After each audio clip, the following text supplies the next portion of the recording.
Goeiedag vriende, baie welkom by die tweede helfte in ons studie van 1 Korintiërs 13. Ek is opgewonde om hierdie tweede helfte van 1 Korintiërs 13 se studie saam met jou te doen en kom ons vertrou die Here dat hy hierdie saam bestudering van die skrif gaan gebruik om ons te groei in dit wat hy droom oor ons lewens. Ons het nou al baie oor gesels. Konteks is baie belangrik as dit kom by 1 Korintiërs 13, nee. Dis nie 'n gedig oor die liefde wat geskryf is in die eerste plek vir mense wat trou nie. Dis nie in die eerste plek geskryf eers vir predikante om te kan preek oor die liefde nie. Interessant, navorsing sê dat dit een van die onderwerpe is waaroor die meeste gepreek word in gemeentes. In die eerste plek is dit geskryf vir 'n gemeente, baie spesifiek, die gemeente in Korinte. En kom ons onthou net weer. Ek en jy word op dieselfde manier ingesluit in Christus as dit hoe Paulus hierdie gemeente beskryf. Julle is geroepe heiliges. Dis waar van ons ook. Ons as God se gemeente hier in die Tuinroete area is sy geroepe heiliges. Met ander woorde, God het 'n plan met sy kerk in hierdie wêreld en ek en jy is deel daarvan en hierdie gedig is geskryf vir daai roeping. Dit wat God met sy kerk in en deur sy kerk wil doen in die wêreld.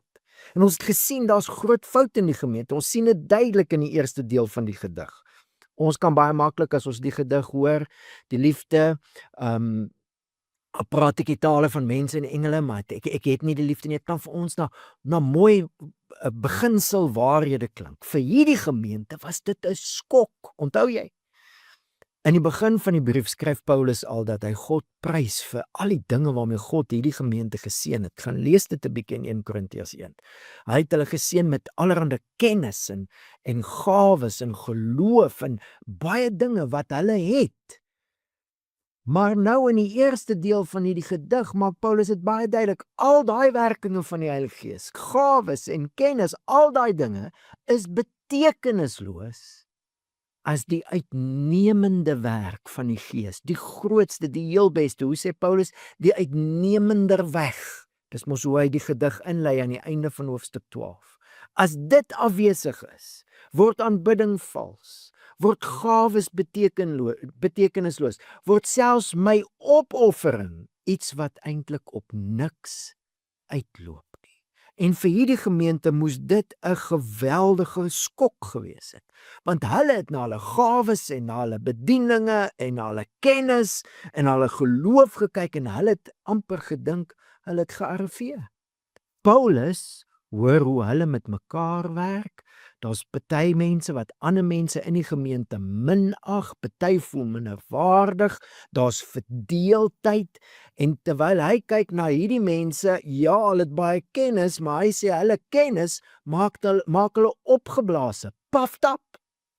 Terwyl hy na hulle kyk, besef hy, dis groot fout en die gevaar is dat hulle hierdie roeping wat hulle van God het, dat hulle dit nie effektief kan uitleef nie. Nie die droom wat God vir hulle het, kan uitleef nie. En hoe gaan hulle daai roeping uitleef? Hulle moet terugkom na die uitnemender werk van die Heilige Gees. Op hierdie stadium weerspieël hierdie gemeente meer die kultuur van die Romeinse ryk. Paulus in hierdie eerste deel van die gedig roep hulle dringend op. Dis nie 'n goeie voorstel soos party stopstrate in Mosselbaai 'n goeie voorstel is nie, of soos party mense dink oor stopstrate in Mosselbaai. Hierdie is nie 'n goeie voorstel nie, hierdie is 'n dringende oproep om te hoor dat die uitnemender werk van die Heilige Gees is hoe hierdie gemeente hulle roeping gaan vervul. Wat is die uitnemender werk?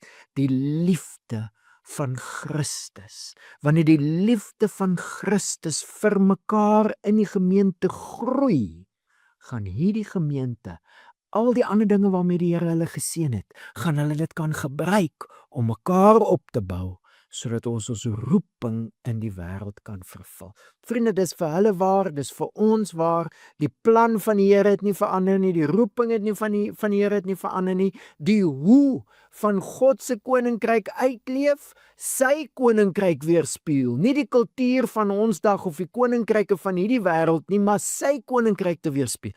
Die manier is deur mekaar lief te hê soos Jesus. Dis wat Jesus gesê het. Johannes 13 vers 34, aan die liefde wat julle vir mekaar het. As ons kan groei, en dis die uitnemender weg van die Gees, in die liefde van Christus vir mekaar, gaan dit 'n impak maak in die wêreld.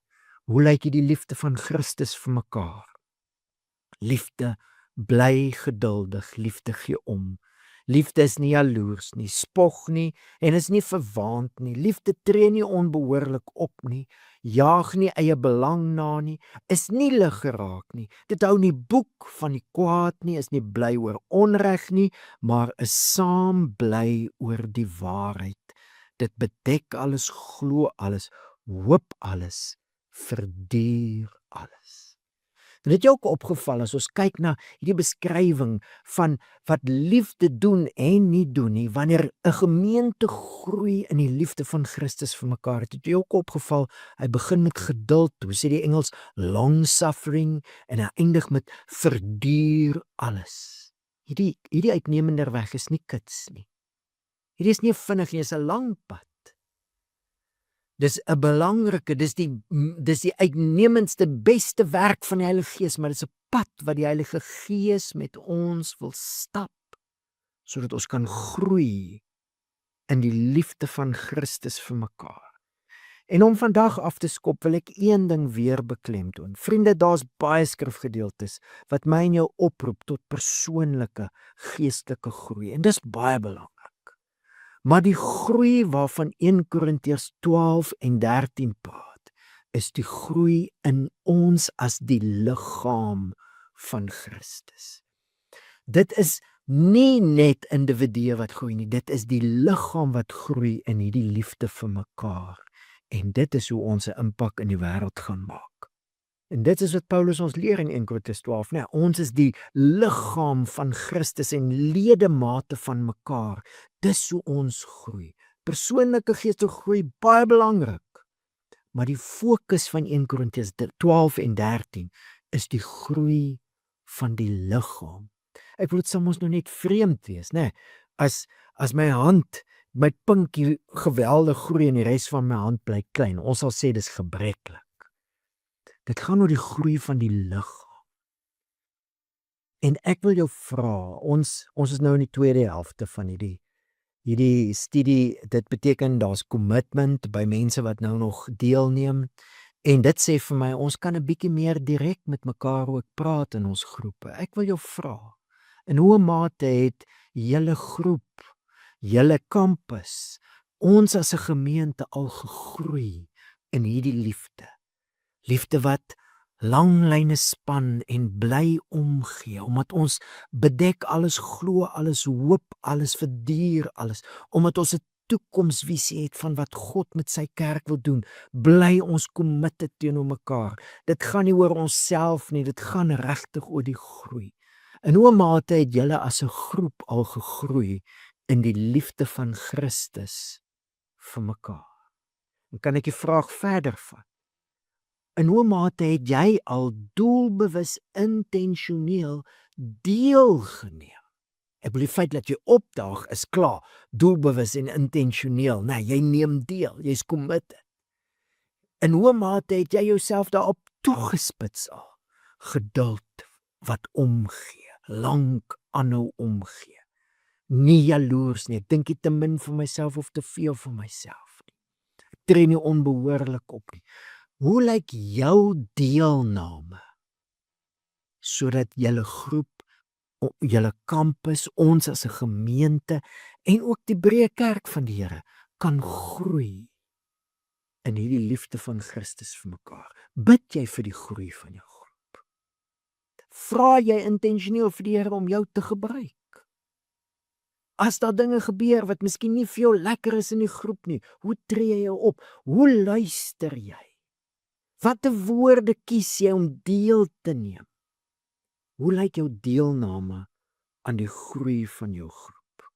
So ek wonder of ons, voordat ons dan nou vandag in die derde deel van hierdie gedig induik, is mos vers 1 tot 3, 4 tot 7, 8 tot 13, voor ons in die derde deel induik, wonder ek of ons die video net eers hier kan pause, en net eerlik kan reflekteer. Dis nou die tweede helfte, in hoe mate, wat het ons groep al geleer?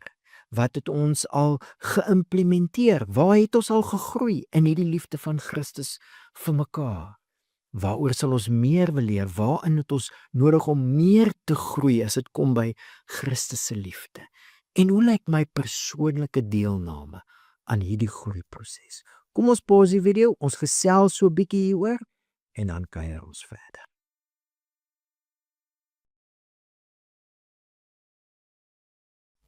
Een van die belangrikste dinge wat ons moet onthou, is hierdie hele proses van groei, hierdie uitnemende pad, is 'n vennootskap met die Heilige Gees. As ons nou in die laaste sessie van hierdie video-aanbieding begin kyk na die laaste deel van die gedig, en ons gaan die res van die kwartaal daarmee besig wees. Die res van die studie gaan ons daarmee besig wees.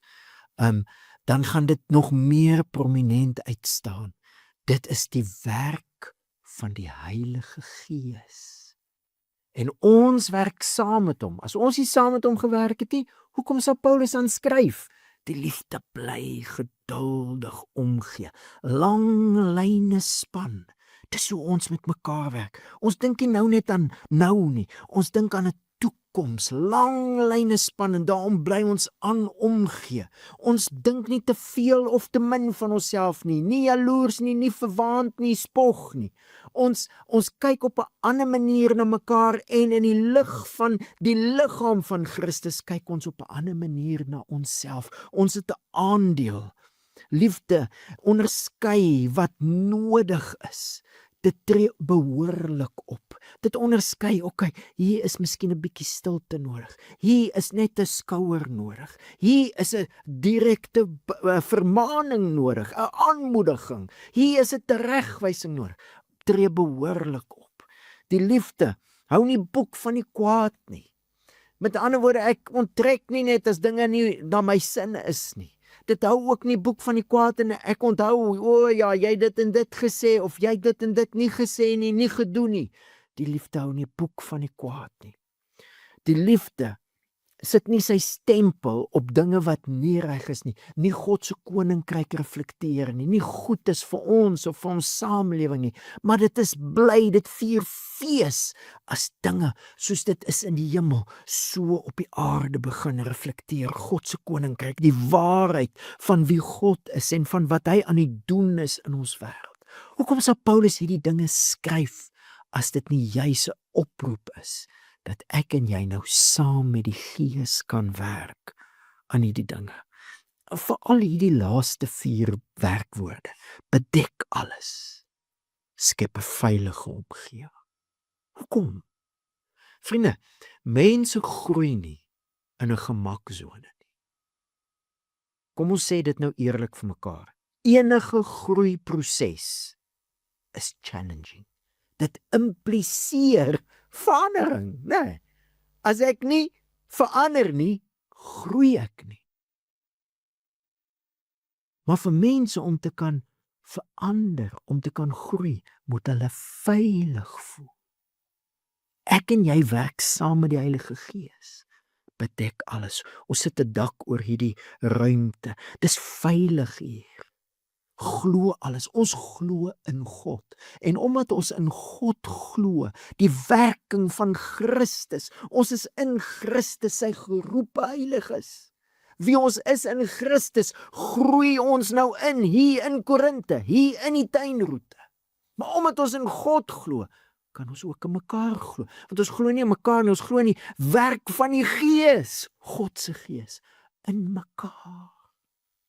En dan hoop alles. Die beste lê nog voor. As ek na jou kyk, as ek na ons groep kyk, as ek na ons gemeente, as ek na die kerk van die Here Jesus kyk, in ons omgewing, die beste lê nog voor, want God is op pad en God is getrou en hy het ons geroep.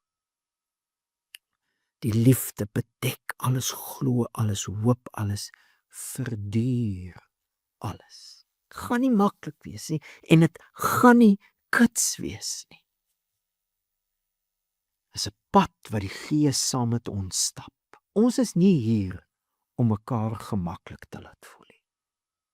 Ons is hier om mekaar veilig te laat voel, sodat ons saam kan groei in die liefde van Christus vir mekaar.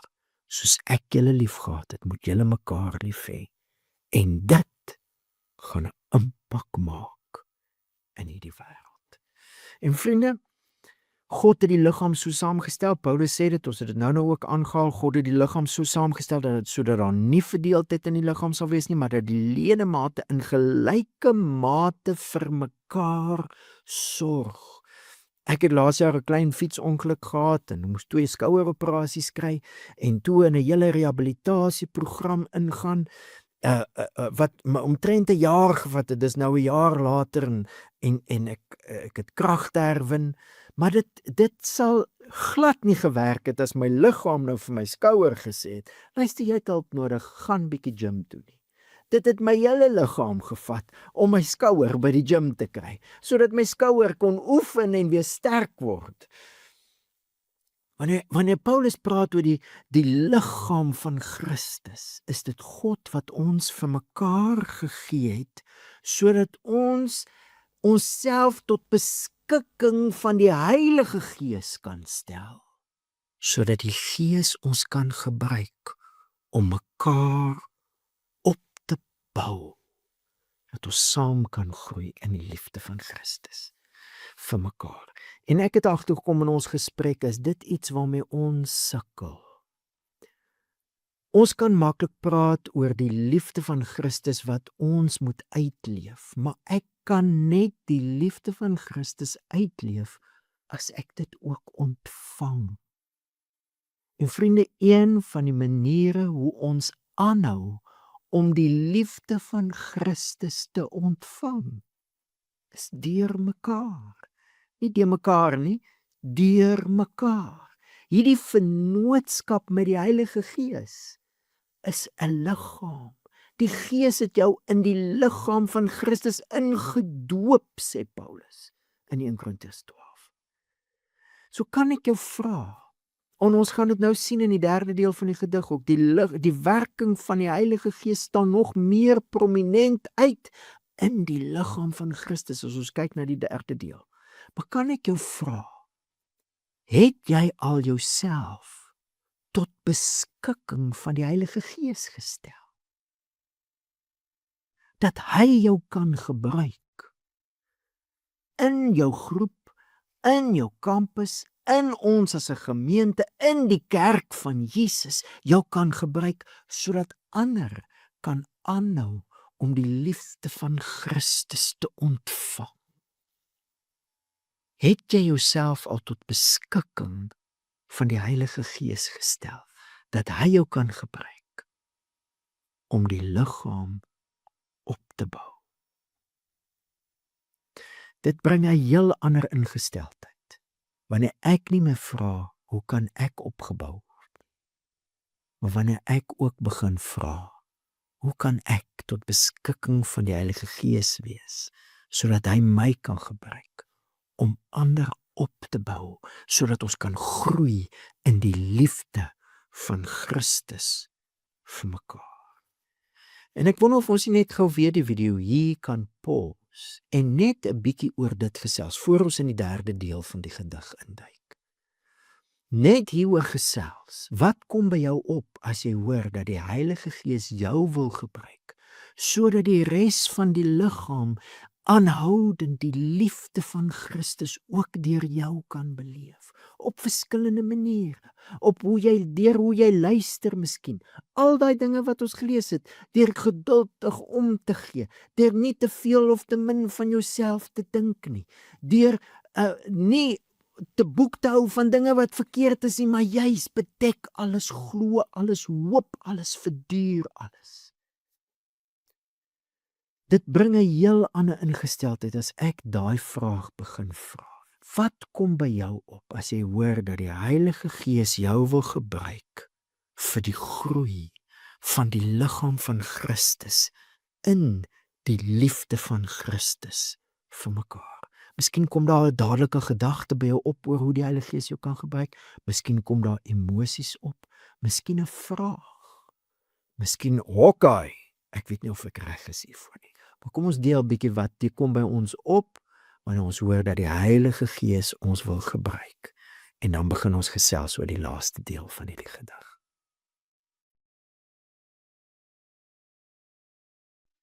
Wanneer ons dan kom by die laaste deel van die gedig, dis mos die 3 dele, 1 tot 3, 4 tot 7 en 8 dan tot die einde. En ons gaan vir die res van die studie na die laaste gedeelte kyk en weer vanuit dit uit kyk na deel 1 en deel 2. Maar wanneer ons daarby kom, wil ek jou uitnooi om te luister hoe Paulus juis die liefde van Christus en ander werkinge van die Heilige Gees verskillend beskryf. Ons gaan net vers 8 vandag lees en dan in die res van die studie sal ons meer kyk in diepte na die res van die verse. Maar hoor gou-gou, want hierdie manier van beskrywing gaan van hier af dwars deur die res van die gedig. Die liefde vergaan nooit nie. Maar die gawe van profesie sal verdwyn. Die gawe van ongewone tale en klanke, die gawe om ongewone tale en klanke te gebruik, sal ophou. En die van kennis sal uitgedien raak. Die liefde vergaan nooit. Ander dinge kom tot 'n einde. Wat ek jou wil uitnooi om te hoor. Hoekom is hierdie werking van die Gees, dat ons mekaar liefhet soos Jesus ons liefhet? Hoekom is dit die grootste, die belangrikste, die uitnemender weg? Want die ander dinge gaan verby. Die liefde bly. Wat ek jou wil uitnooi om te hoor, is daar's 'n ewigheidsdimensie aan hierdie werk van die Heilige Gees, wat daar nie is nie aan ander werkinge van die Gees, bedoelende soos gawes, profesie, tale, kennis. Hier's 'n ewigheidsdimensie as ons kom by die liefde van Christus. En verseker, aan die een kant is dit om die gemeente te herinner, hoe sê Stephen Covey, eerste dinge eerste, die belangrikste dinge eerste. Die liefde is die belangrikste, sit dit eerste en al die ander goed gaan hulle lêplek kry. Maar Paulus sê meer. En jy kan maar dwars deur 1 en 2 Korintiërs lees, Paulus praat baie oor die toekoms. Baie. En die toekoms wat Paulus in gedagte het, is baie keer anders as wat baie Christene in gedagte het. Die toekoms wat Paulus glo God beloof, is dat hy sy hele skepping gaan nuut maak. Openbaring 21 en 22, 1 Korintiërs 15, Romeine 8, 1 Tessalonisense 4 van vers 13, Filippense 3 vers 20 en 21, en so kan ons aangaan. God is besig om sy hele skepping, hemel en aarde, nuut te maak. En hy gaan alles vul met sy heerlikheid. Al die skrifgedeeltes wat ons in die Bybel het, is soos rigtingwysers. Dis nie soos 'n video wat jy kan kyk en hier sien ons presies hoe dit gaan wees nie. Ons weet nie presies hoe dit gaan wees as God finaal alles nuut maak nie.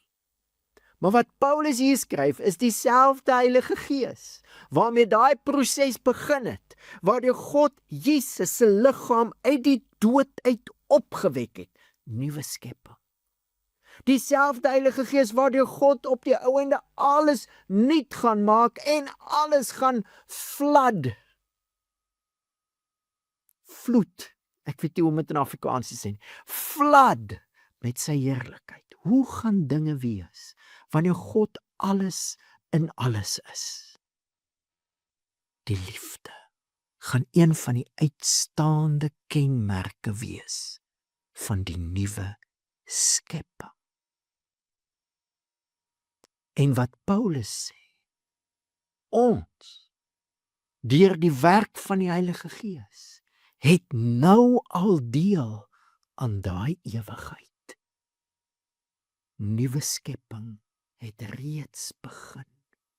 En vriende, dit vat ons direk terug na die begin van die brief toe. Ons is God se geroepe heiliges, sy gemeente, eklesia is mos die woord. Mense wat 'n beweging vorm, wat die koninkryk van God en die goeie nuus van Jesus se koningskap verteenwoordig en die kultuur van God se koninkryk vestig oral waar Jesus klaar koning is, en dis oral. Daai roeping, hoe is dit in die praktyk? Hoe gaan dit eendag wees wanneer God alles nuut gemaak? Die liefde van Christus gaan alles vul. Ons weet nie presies hoe dit gaan wees nie, maar hier is die punt. Nou al werk dieselfde Heilige Gees saam met ons om die liefde te laat groei. Met ander woorde, vriende, hoe leef ons roeping vir God se koninkryk soos in die hemel so op die aarde? Hoe leef ons dit? Deur te groei in die liefde. En wanneer ons groei in die liefde, het ons reeds te doen met hoe dinge in die ewigheid gaan wees. En wanneer die liggaam van Christus groei in Christus se liefde vir mekaar, word ons 'n kykplek, 'n modelletjie, 'n venster. Jy weet mos as hulle mos projekte ontwikkel, as daar die planne, maar die planne is tweedimensioneel en dan bou hulle 'n modelletjie, 'n skaalmodel, en dan kan jy sien, wanneer ons groei in die liefde van Christus, word ons 'n plek wat iets van die nuwe skepping sigbaar maak vir die wêreld. Ons word hoopdraers. Die een prentjie wat altyd by my opkom is die prentjie van die 12 spioene. Onthou jy toe Moses hulle by die beloofde land kom, toe stuur hulle die spioene in en hulle kom terug met vrug. Hoe praat die Bybel oor die Heilige Gees se werk in ons? Die vrug van die Heilige Gees is liefde. Wanneer ons groei in die liefde van Christus vir mekaar, as gemeente, as groep, raak ons plekke waar mense kan proe aan God se liefde en die toekoms wat God vir ons almal bedoel het. Nuwe skepping. So vriende, hierdie is nie 'n nice dingetjie om oor te praat, 'n mooi ding, die liefde nie. Hierdie is letterlik God se toekoms vir sy hele skepping. Die liefde vergaan nooit. Love is not our duty, it's our destiny. And that destiny, through Christ, in Christ, and through the Holy Spirit, has come to meet us here in our present. En nou groei ons met die werk van die Gees in hierdie liefde. Ons gaan hier land vir vandag en ek hoop dat hierdie prentjie van die laaste deel, wat die laaste deel van die gedig skep, oor ons wat eintlik 'n model is van nuwe skepping as ons groei in die liefde. Ek hoop dat dit jou verbeelding aan die gang sit, jou opgewonde maak vir die laaste deel van hierdie studie, maar nie net vir dit nie, vir die groei van Christus se liefde in ons as 'n groep, as 'n gemeente, sodat die wêreld kan proe. God wil en is besig om alles nuut te maak. Kom ons bid saam en dan gaan ons verder saam kuier. Hemelse Vader, dankie. Dankie vir u liefde wat ons in die genade van ons Here Jesus leer ken. Dankie dat u ons persoonlik liefhet, soos wat Paulus hier skryf. En dankie dat die Heilige Gees ons in die liggaam van Christus ingedoop het, sodat ons kanale kan wees, waardeur mense aanhoudend u liefde kan ontvang en kan groei. Ons kan groei om mekaar lief te hê, soos Jesus ons liefhet. En Here, ons hoor iets van ons roeping vir u koninkryk en iets dat ons in hierdie wêreld iets van u toekoms, die nuwe skepping reeds sigbaar maak. En daarom bid ons, Here, seën ons gesprekke vandag, seën ons oordeenking in die tyd wat kom. Seën ons, Here, om onsself tot beskikking, heel hartig tot beskikking te stel van die Gees vir hierdie uitnemende weg. die groei van lief hê vir mekaar. Liefde vir mekaar, die liefde van Christus. Ons bid dit in Jesus se naam. Amen. Dankie vriende, ons kuier weer oor 'n maand lekker saam.